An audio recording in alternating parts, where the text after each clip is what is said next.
오늘 본문의 30절에 보시면 바울 사도가 아테네에 살던 사람들한테 이렇게 얘기합니다. 알지 못하던 시대에는, 여러분들은 지금 알지 못하는 시대를 살고 있습니다. 이렇게 얘기해요. 그 당시 아테네에 살고 있었던 사람들, 그들의 삶의 모습, 그들의 환경, 그들이 처해 있는 주변 여건, 그들이 살아가는 방식, 이 모든 것을 바울 사도는 알지 못하는 시대라고 불렀습니다. 그리고 그들이 알지 못하는 시대를 살면서 알지 못하던 것을 바울 사도가 알려주겠다고 얘기합니다. 그것이 우리가 오늘 읽은 본문의 내용입니다. 그것이 바로 알지 못하던 시대를 살고 있었던 아테네 사람들에게 특별히 디자인해서 소개했던 예수 그리스도의 복음입니다.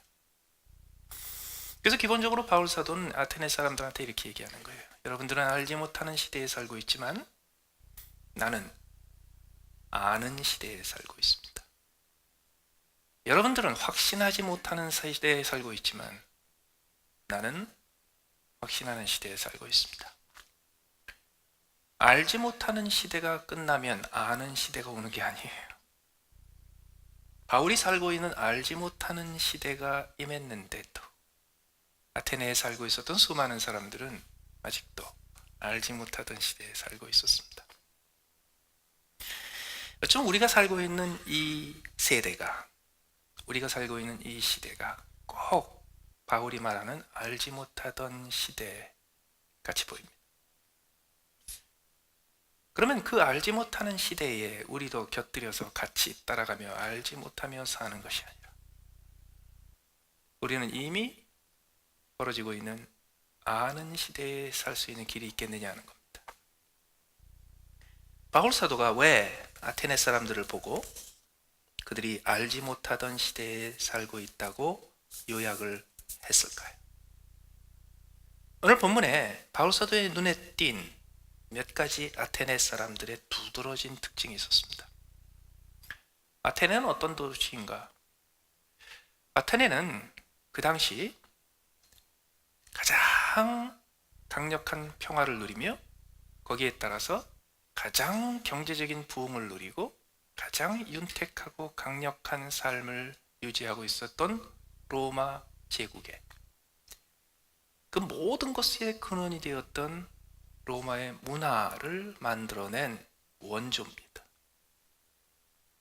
어려서부터 로마인으로 태어나서 로마의 교육과 히랍의 문화에 대한 훈련을 받아서 라틴 사람으로, 그리스 사람으로 그렇게 성장했던 바울이지만 바울이 이제 아시아 지역을 떠나서 유럽 대륙으로 들어가 유럽의 복음을 전하기 시작하면서도 이번에 비로소 아테네라는 도시에 들어갔을 때 그것이 바울에게서도 참 참신한 경험이었습니다.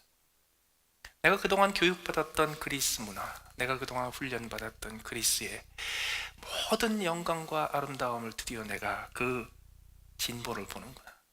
그래서 설레이는 마음으로 아테네에 들어갔을 거예요. 그런데 그 눈에 띄었던 아테네의 모습이 한마디로 알지 못하던 시대에 속해 있었던 겁니다. 왜요? 앞에서 바울 사도의 배경에 성경은 이렇게 기록합니다. 21절에 보면 모든 아덴 사람과 거기서 나그네 된 외국인들이 가장 새로운 것을 말하고 듣는 것 이외에는 달리 시간을 쓰지 않음이로라. 인터넷이 전 세계를 덮고 그리고 그것이 단순히 일하는데 전문가들에게 필요한 도구가 아니라 우리의 일상생활에 깊이 파고든 도구가 된 이후 우리는 쉽게 손끝에서 뉴스를 접하고 쉽게 손끝에서 소셜미디어를 사용하고 쉽게 손끝에서 온갖 소식을 다 듣는 시대가 되었습니다. 그러면서 우리도 아테네 사람들처럼 새로운 습관, 새로운 삶의 방식이 지배하기 시작했습니다. 그건 뭐냐면 항상 가장 새로운 것을 말하고 새로운 것을 듣는 겁니다. 그게 뭐가 그렇게 대단하냐고요? 우리는 가장 새롭고 가장 앞선 것을 듣고 그거를 접하면 우리가 발전할 수 있을 거라고 생각하는 거예요. 그냥 우리의 마음속에 착각이 하나 자리 잡고 있어요. 새로운 것이 좋은 거라고, 새로운 것이 값진 거라고, 새로운 것이 중요한 거라고. 그래서 옛 것은 다 나쁜 거고, 지나간 거, 묵은 것은 다 가치가 없고, 그것은 이제 오래돼서 낡아서 버려도 괜찮은 건데, 더 귀한 것을 얻기 위해서는 새로운 것을 듣고 새로운 것을 말해야 된다. 그래서 지금 이 시대는 그 당시 아테네하고 비슷합니다. 그 당시 알지 못하던 시대하고 아주 비슷합니다. 사람들에게 가장 중요한 것은 새로운 거예요. 그 새로운 것이 얼마만큼 중요하냐, 얼마만큼 가치가 있느냐, 그것이 내 인생에 얼마나 영향을 끼치느냐, 그것이 내게 있어서 얼마나 소중한 가치를 갖고 있느냐, 그것이 진실이냐 아니냐도 하나도 중요하지 않아요. 새로우면, 그리고 그 새로운 것을 듣고 내가 얼른 말로 옮길 수 있을 만큼 그렇게 무겁지 않으면 거기 다 쏠려요. 아마도 한국의 산업화 시대를 지나서 민주화가 자리 잡은 후 한국의 국가적인 가장 큰 위기가 이번 권력 비리 그리고 권력 스캔들로 벌어지고 있다고 해도 과언이 아닐 겁니다. 얼마나 큰 일이에요. 얼마나 심각한 일. 그래서 그 모든 일들에 대해서, 벌어진 일들에 대해서 관심이 많습니다. 그래서 끊임없이 새로운 것이 뉴스를 장식하고 있습니다. 오늘 아침에도 집에서 나오면서요, 이렇게 헤드라인 뉴스를 체크를 해봤어요. 미국 쪽에, 한국 쪽에.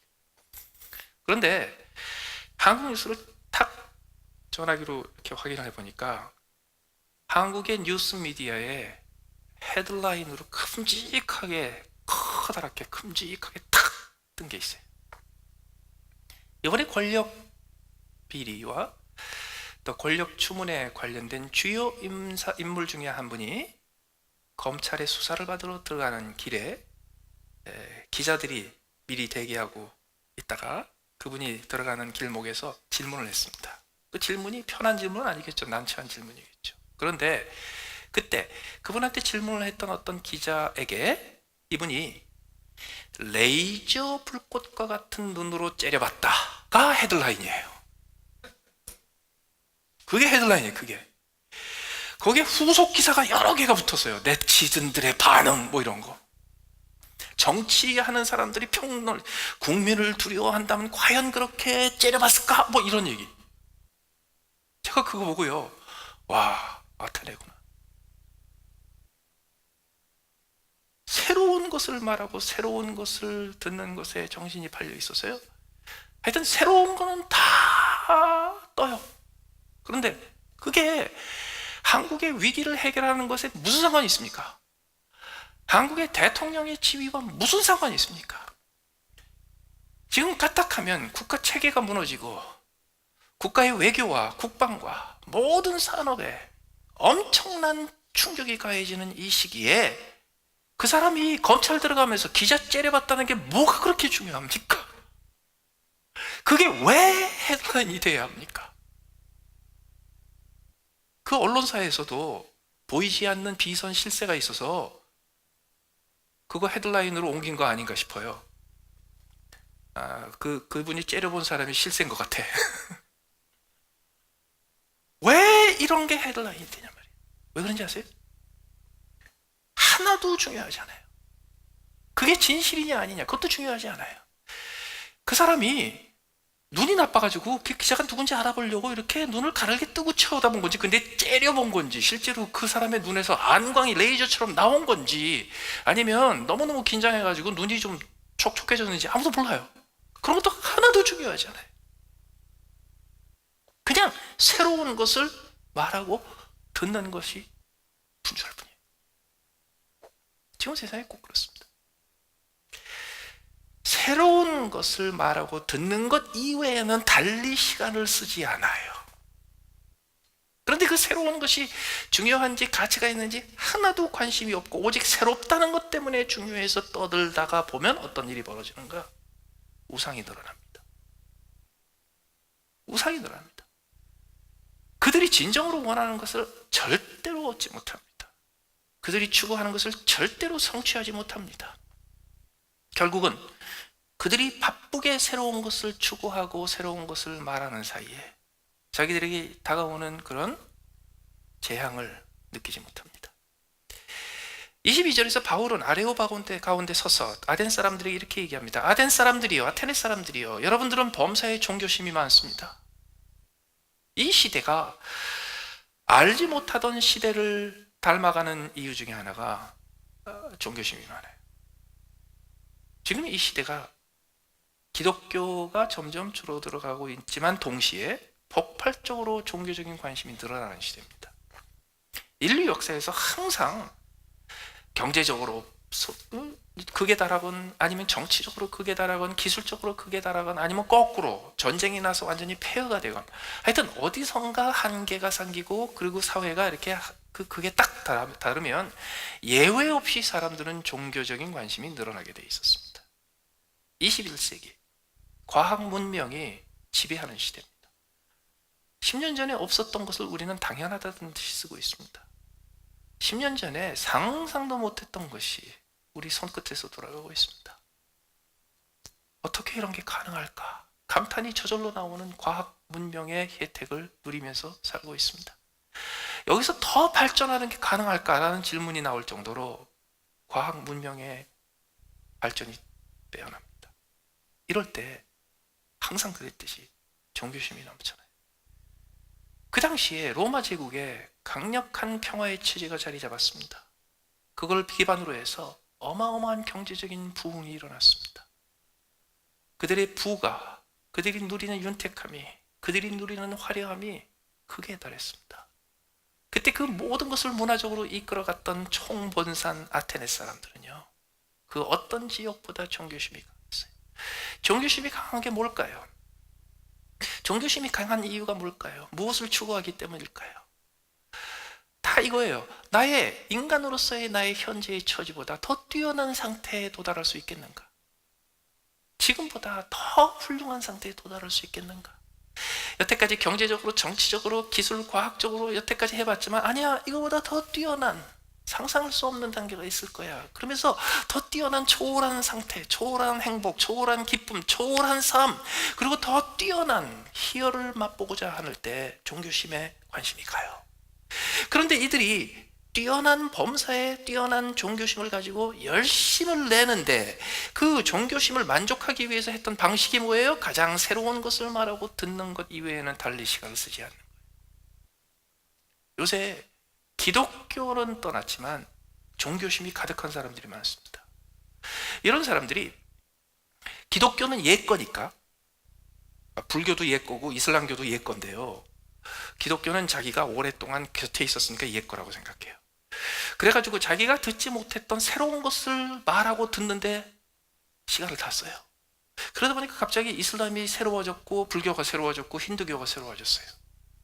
그 결과 어떻게 되는가? 16절에 보면 바울이 아덴에서 그들을 기다리다가 그 성에 우상이 가득한 것을 보고,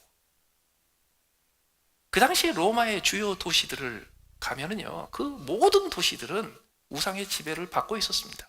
그 도시에서 가장 좋은 프라임 로케이션에 가장 높은 언덕에 그 도시를 내려다보는 가장 멋진 곳에서는 항상 그 도시를 지켜주는 수호신의 신전이 자리 잡고 있었고, 그리고 경제적으로 부흥을 누릴수록, 그리고 경제적으로 윤택할수록 그들은 그 신에 대한 감사를 표현하기 위해서 요새 말로 하면 millions of dollars, 수많은 재물과 엄청난 액수의 돈을 들여서 그 신을 높이고 신을 꾸미고 신전을 꾸미고 우상을 만들곤 했어요. 그런데 아테네는 어떤 정도인가? 우상이 가득해요. 한두 개가 아니에요. 사방에 가득해요. 그래서 거기에 판테온이 만들어지죠. 한 신의 신전이 아니에요. 판테온, 모든 신의 신전. 결국은 그렇게 돼요. 결국은 그 인생에 우상이 가득하게 돼요. 우상이 뭔지 아세요? 우상 다른 거 아니에요. 나를 지배하는 거예요. 내가 섬기고 내가 높이고 내가 인정하고 내가 높여드리는 신 같으죠. 그리고 그 신을 내가 섬기는 것 같으죠. 아니에요. 우상은요, 나를 지배하는 거예요. 결국은 그들은 종교심을 가지고 더 뛰어난 자유를 누리고 더 뛰어난 더 새로운 세계를 열며 우리 누구도 경험하지 못했던 인생이 경험하지 못했던 새로운 영역을 개척하고 거기에 경험을 해보려고 했지만 결국에 가서는 그들은 수많은 제약과 수많은 한계에 의해서 지배를 받게 됐어요. 그때 그 아테네 사람들한테 바울 사도가 내가 알려주마 라고 얘기해요. 당신들을 알지 못하는 시대에 살고 있는데 이제 내가 알지 못하는 신을 섬기고 알지 못하는 지식을 가지고 그리고 다 이해하지 못하는 그런 생각을 가지고 확신 없는 미래를 살고 있는 여러분들에게 내가 아는 것을 가르쳐줘서 이제 알지 못하던 시대가 아니라 아는 시대를 살게 해드릴게요 라고 하면서 복음을 얘기합니다. 그 복음의 내용이 오늘 본문의 절반을 차지하고 있습니다. 이 복음의 내용 세 가지로 요약할 수 있습니다.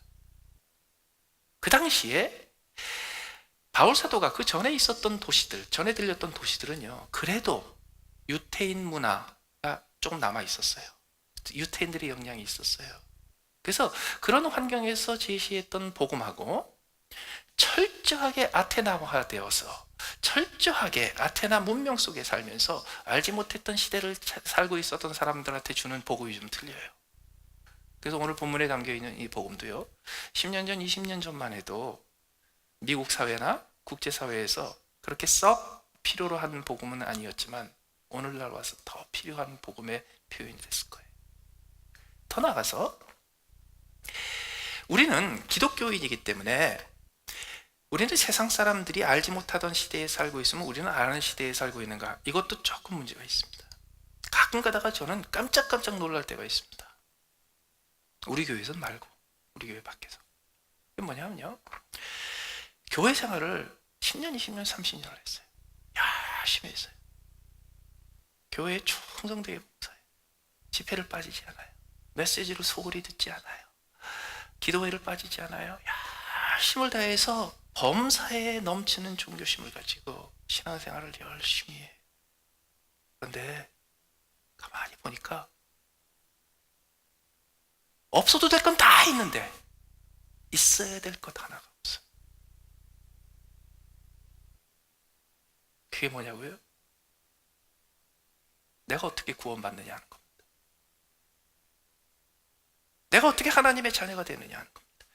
오늘 본문에 보시면 너희 중에 어떤 시인들이 말한 것처럼 우리는 신의 소생이라, 우리는 하나님의 소생이 되었은즉, 이 표현을 우리가 익숙하게 씁니다. 우리는 하나님의 자녀입니다. 여러분들은 하나님의 자녀입니다. 우리는 하나님의 백성입니다. 이 하나님의 자녀라, 하나님의 백성이라는 표현이 너무너무너무 익숙해가지고요, 나는 하나님의 자녀야, 하나님의 백성이야 라는 것을 입에 달고 살아요. 그런데 어떨 때는요, 실제로 물어보면 내가 왜 하나님의 자녀가 되는지 알지 못해요.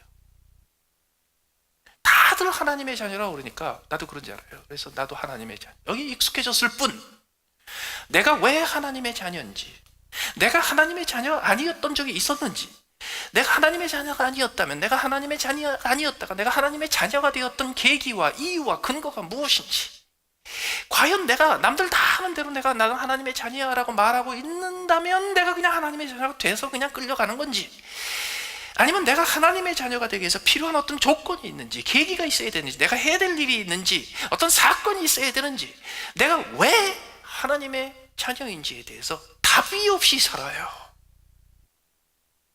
그러면 신앙생활을 해도 교회를 다녀도 기독교에 대해서 수많은 교훈과 수많은 지식을 가지고 있어도 알지 못하던 시대에 사는 겁니다. 바울 사도를 지적하는 게 바로 그겁니다.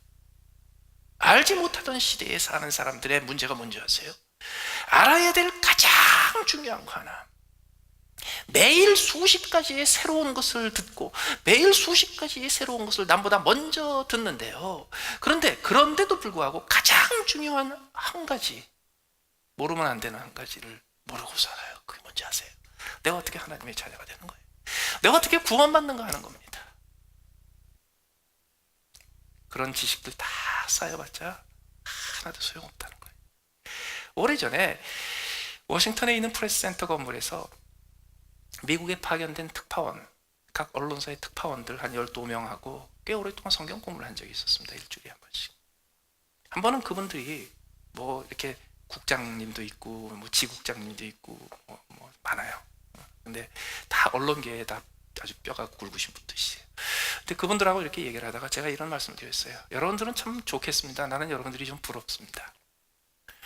왜냐하면 여러분들은 언론계에 있기 때문에 세상에 벌어지는 일들을 누구보다 먼저 들으시고 먼저 아시고, 사람들이 세상에서 벌어지는 일을 통해서 경험하고 교훈을 얻기 전에 여러분들이 먼저 세상에서 벌어지는 일들을 접하고 알기 때문에 남들보다 더 빨리 지식을 얻고 남들보다 더 많은 지식을 얻게 되니까 저는 솔직히 부럽습니다. 그랬더니 그분 중에 한 분이 미국에 와 있는 3년 동안 개인적으로 딱 결심하고 여기 워싱턴 DC에 있는 대학에서 열심히 박사과정 공부하는 분이 한 분 계셨어요.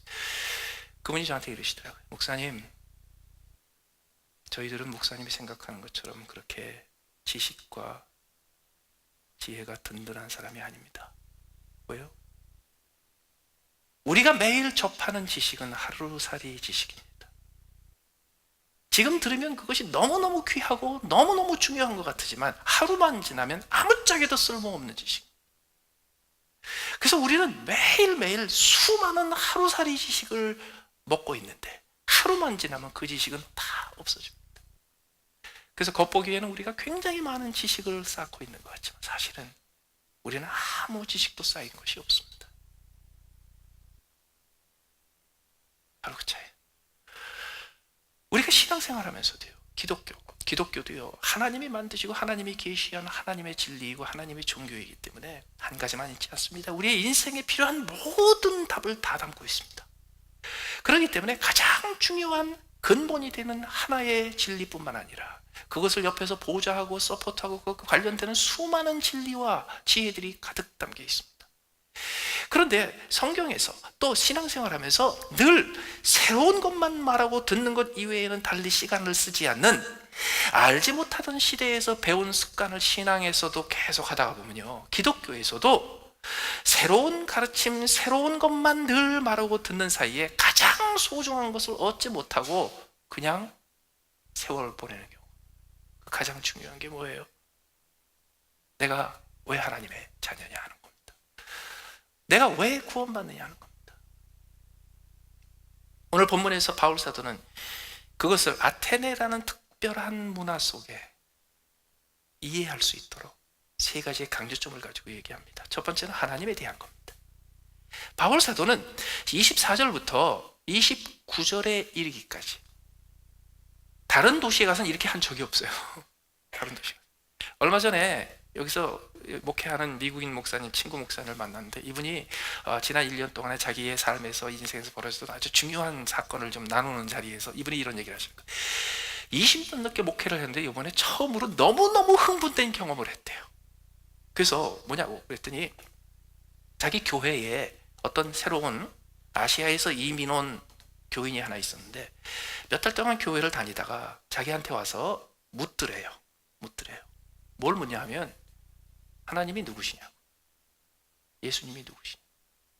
그래서 예수님은 하나님의 그 아들이고 우리의 구세주라고.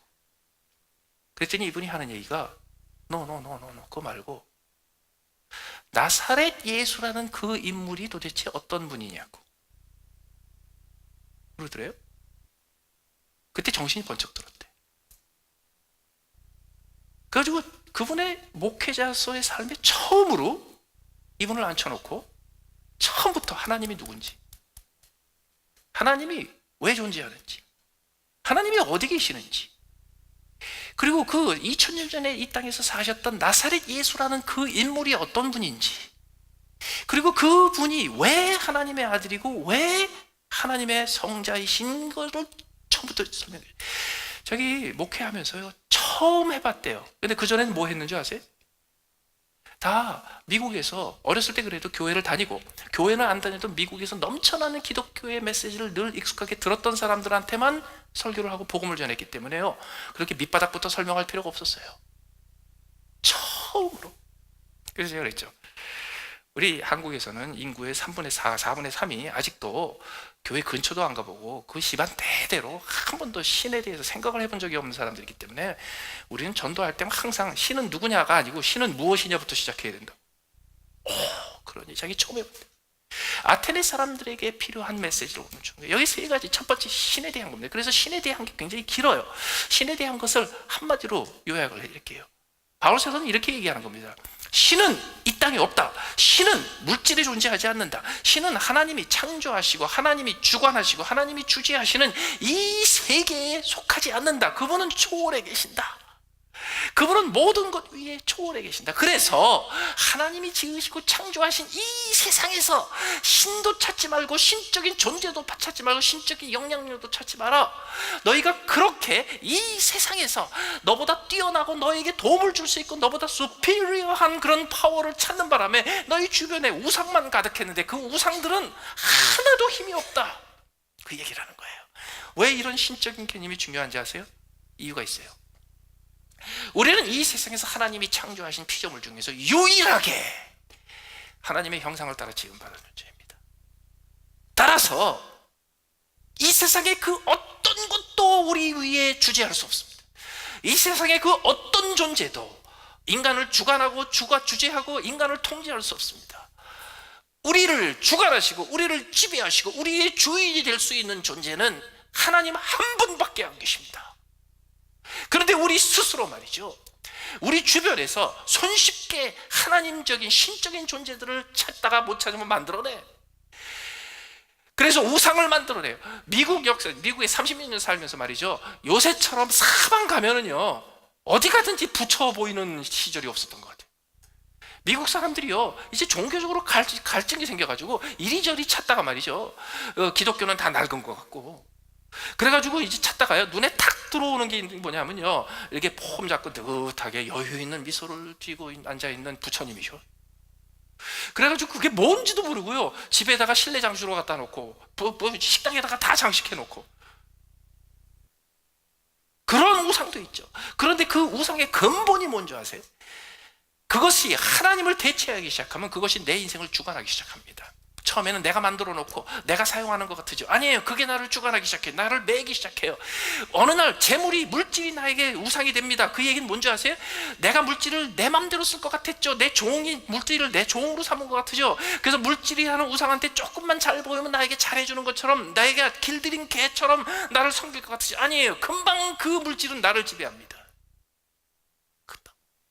바울 사도가 바로 그거예요. 이 세상의 그 어떤 것도 하나님의 형상대로 지음받은 우리를 지배하고 통제하고 주재할 수 없습니다. 우리를 주재하고 통제하고 지배할 수 있는 분은 우리를 지으신 하나님. 그런데 그 하나님은 이 땅의 어떤 것에도 깃들여 있지 아니하고 하늘에 초월해 계신 분입니다. 그래서 이 땅에 있는 그 어떤 것에도 여러분 스스로를 매어 놓지 마십시오. 두 번째로 그들에게 이런 메시지를 전합니다. 여러분들이 알지 못하던 시대에 살다가 아는 시대로 오려면 한 가지를 알아요. 당신은 회개해야 합니다. 30절, 알지 못하던 시대에 하나님이 간과하셨거니와 이제는 어디든지 사람에게 다 명하사 회개하라 하셨으니. 하나님이 존재하신다, 하나님은 초월하신 분이다 라는 가장 근본적인 지식을 깨닫고 나면 두 번째로 알아야 될 지식이 뭔지 아십니까? 나는 회개해야 된다. 나는 회개해야 될 자다. 여러분, 만약에 기독교의 메시지에서 회개가 빠지면 기독교 아닙니다. 아무리 감동스러운 위로의 메시지가 전해져도 회개가 빠지면 기독교 아닙니다. 아무리 엄청난 축복의 메시지가 선포되어도 회개가 빠지면 기독교 아닙니다. 아무리 강력한 개선과 휴먼 임프루브먼트와 인간의 프로그레스를 만들어 놓은 그런 엄청난 지식과 지혜를, 신적인 지혜를 전달받는다고 해도 거기에 회개하라 명한 하나님의 말씀이 빠지면 기독교가 아닙니다. 어떤 위로도 회개 없이 불가능합니다. 어떤 축복도 회개를 거치지 않고 불가능합니다. 어떤 진보도, 어떤 개선도, 어떤 향상도 회개에서 시작하지 않으면 불가능합니다. 그런데 가장 새로운 것을 말하고 가장 새로운 것을 듣고 그리고 귀에 들려주는 이상한 소리 말고 귀에 들려주는 달콤한 소리 이외에는 관심을 쓰지 않는 사람들에게는 이 회개하라라는 메시지가 거북해. 그러나 기독교의 근본 메시지는 회개하라 명하는 겁니다. 무슨 뜻입니까? 우리는 하나님을 인식하는 즉시 우리 자신의 모습을 인식해야 돼요. 우리는 죄인이에요. 인생의 모든 문제는 죄에 있어요. 지금 대통령 선거 진행되는데요, 주요 후보인 두 사람이 이렇게 접근하는 겁니다. 우리 미국이 처해 있는 문제는 이겁니다 라고 문제를 지적합니다. 이쪽에서는 그 문제가 아니고 이게 문제다 라고 지적합니다. 이 사람은 이게 문제다, 그래서 이게 해답이다 라고 얘기하는데, 이 사람은 이게 문제다, 이게 해답이다 라고 얘기합니다. 그러니까 각자가 보는 문제가 다르고 각자가 보는 해답이 좀 달라요. 그러나 하나님이 뭐라 하는지 아세요? 우리가 처해 있는 모든 문제의 근원은 우리가 회개해야 될 죄입니다. 죄. 미국이 강한 미국이 되지 않아서 문제라고,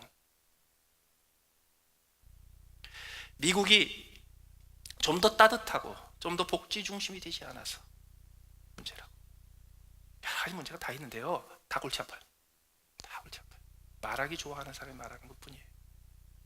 진짜 심각한 건요, 내년에 오바마 케어 프리미엄이 20% 오른대거든요. 내년에 20% 더 나가거든요. 이거 오바마 케어 돈 안 내는 분들도 계시겠지만, 돈 내는 사람들 안 하면 안 되는 건데 또 내년에 또 20% 는대요. 한쪽에서는 거 봐라 이게 문제다, 또 한쪽에서는 그건 문제가 아니다, 그거보다 더 악화될 수 있는데 이거만 하면 된 거지, 뭐 하여튼 시끄러워요.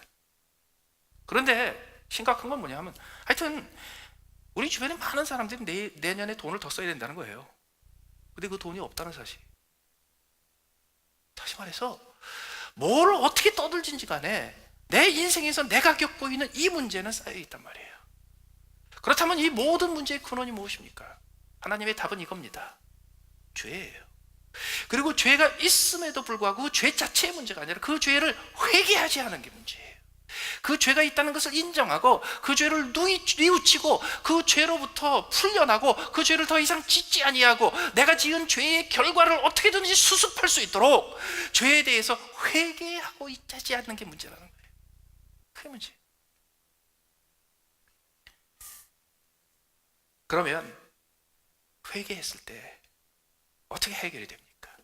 세 번째로, 죽으시고 다시 사신 예수 그리스도를 소개합니다. 31절, 이는 정하신 사람으로 하여금 천하를 공의로 심판한 날을 작정하시고 이에 그를 죽은 자 가운데서 다시 살리신 것으로 모든 사람에게 믿을 만한 증거를 주셨음이니라. 아니라 바울사가 이렇게 선포합니다. 하나님이 계십니다. 그 하나님은 이 땅에서 찾을 수 없습니다. 그분은 모든 것에 뛰어나신 분이고 그분은 초월한 분이고 우리를 주재하시는 분입니다. 우리는 어떤 존재입니까? 그 하나님 앞에서 우리는 회개해야 될 존재입니다.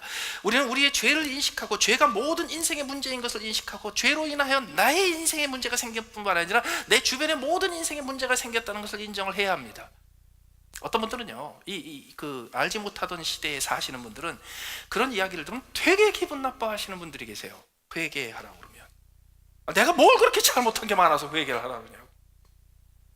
나는 평생 누구에게도 패기치지 않고 살았다고. 나는 평생 누구에게 나를 용서하십시오라고 말해야 될 일을 한 번도 저지르지 않고 살았다고.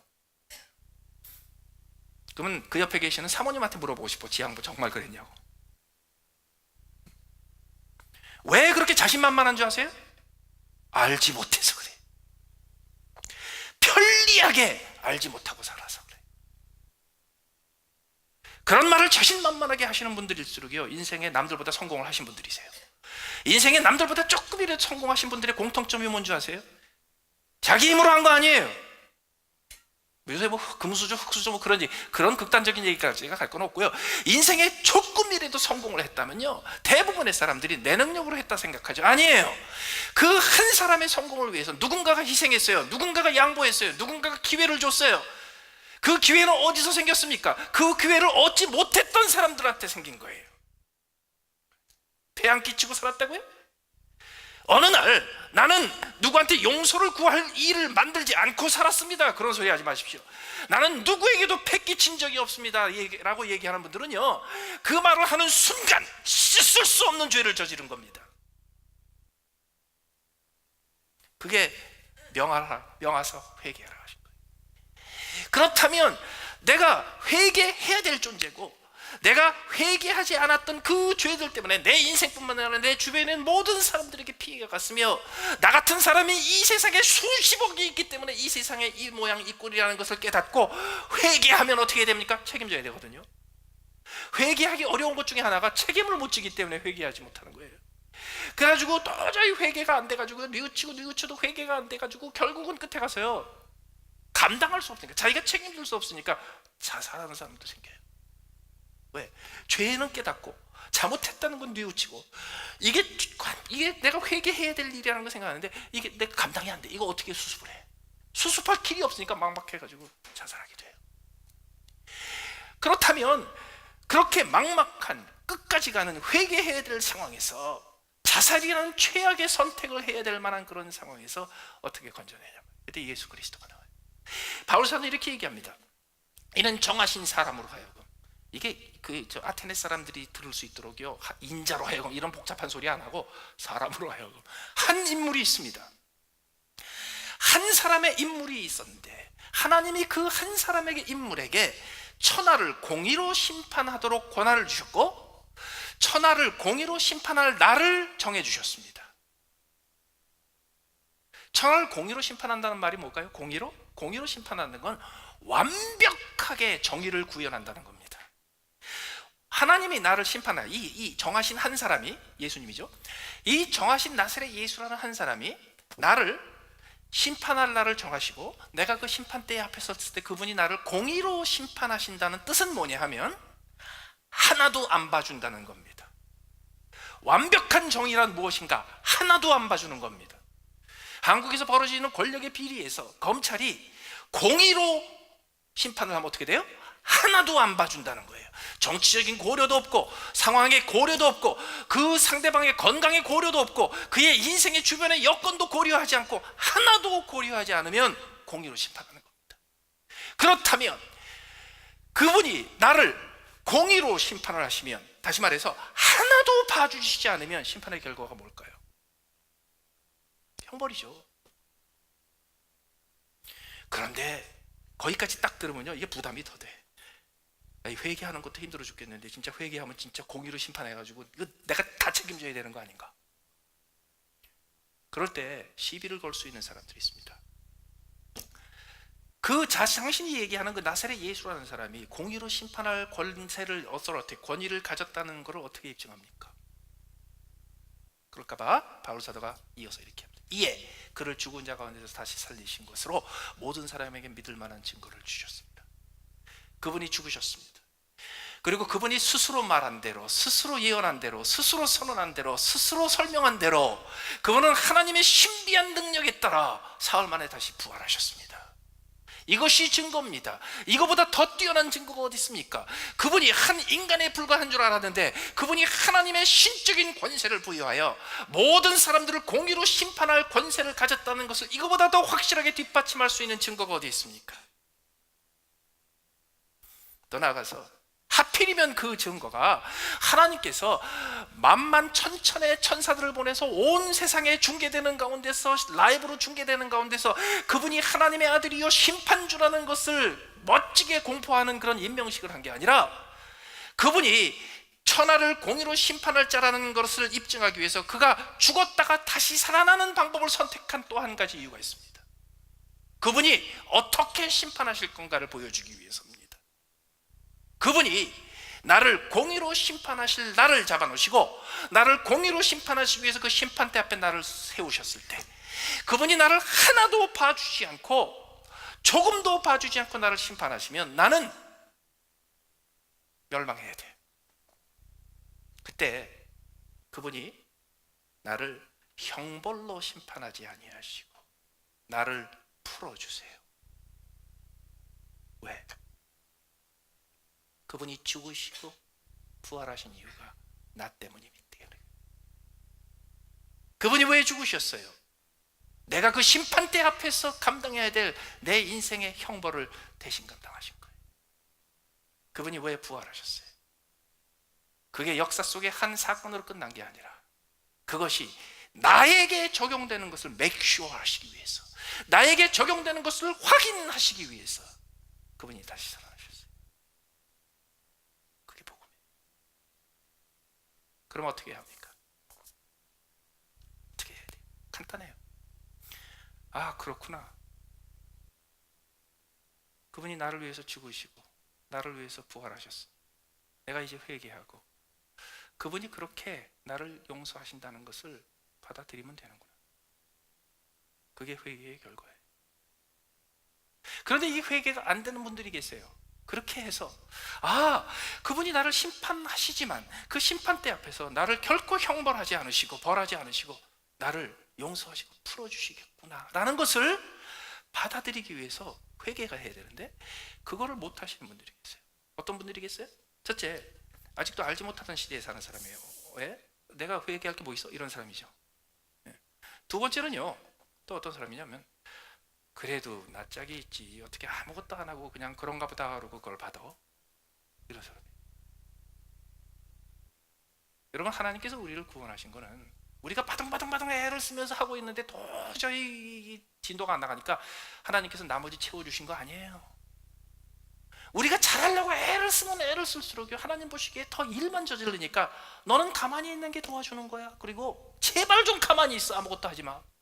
그리고 구원해 주신 게 하나님인데, 그래서 받아들이면 돼. 이 메시지를 아테네 사람들한테 전했거든요.